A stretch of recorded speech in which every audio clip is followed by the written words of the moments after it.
Noah's big boat. Noah was a farmer. He lived on his farm with his wife and 3 sons, Shem, Ham and Japheth. They were a happy family who loved and served God. Noah trusted God in all things. But the rest of the people were very wicked and did not listen to God. They were always fighting and arguing and being nasty. They stole each other's sheep and cattle and bread. Nothing was safe. In fact, they were all quite horrible. So God decided to send a flood of water to cover the whole earth. God spoke to Noah. Noah, I want you to build a very big boat. That's funny, thought Noah, and scratched his head. There's no lake or sea nearby. Noah, said God, a boat big enough to hold all your family and 2 of every kind of animal and bird. I'm sending a flood, but I will keep you safe. Strange, thought Noah. We don't get much rain round here. But he knew he could trust God, so he started work. Noah and his sons chopped down trees. Timber! They yelled. They worked from morning till night, chopping, sawing and hammering. Their neighbours came and watched. They're crazy, they said, and laughed till their sides ached. Why, whoever thought it would rain so much that all the earth would be covered? At last, the boat was ready. Then God said, Noah, load the boat with lots of food and round up the animals. Have you got the crab paste sandwiches, so, Mrs. Noah? Noah and his family got the animals in, 2 by 2. There were Mr. and Mrs. Tigger the tigers, Gertie and George the giraffes, Katie and Carl the kangaroos, Mr. and Mrs. Hippo.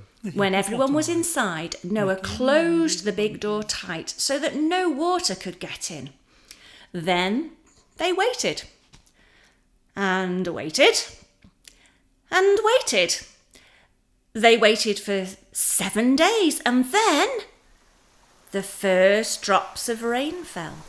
Pitter, patter, pitter, patter. The rain fell faster and faster and harder and harder. Pitter, patter, pitter, patter, pitter, patter, pitter, patter. The rivers began to rise and burst their banks. The seas were raging storms. The towns were flooded, and the people were scared. They wished they had listened to God now. Soon, even the trees and mountains were covered by water, and still it rained. Pitter-patter, pitter-patter. For 40 days and 40 nights it rained, and Noah's boat floated safely. Inside, Noah and his family were kept busy feeding the animals and cleaning out their cages. There was something to do all the time. Mickey and Mindy, the monkeys, were always up to some mischief. Poor Gertie and George, the giraffes, kept bumping their heads, and Noah had to watch that Mrs. Hippo didn't sit on little Harold and Henrietta, the hamsters. At last, the rain stopped. The boat came to rest on the top of a mountain. Noah looked out. All he could see was water and more water. He sent Rita the raven to look for land, but she could not find any and just flew round and round. After 7 days, Noah sent Doris the dove to look for land, but she could not find any either. 7 days later, Noah sent Doris out again. This time she came back with an olive leaf in her beak to build a nest. Hurrah! Shouted everyone. The water is going down. Another 7 days passed and Noah sent Doris out again. This time, she did not come back. She had found a place to nest. Everyone was so excited. They couldn't wait to get their feet on dry land again. A few weeks went by before the land was dry enough to stand on. Then God told Noah to lower the door. A great shout of joy went up, and the animals leapt, ran, jumped, slithered, or just plodded down the gangplank, 2 by 2. And Mrs. Noah shed a tear or two. Noah was glad he had trusted God and obeyed him, even though it was such a difficult thing to do.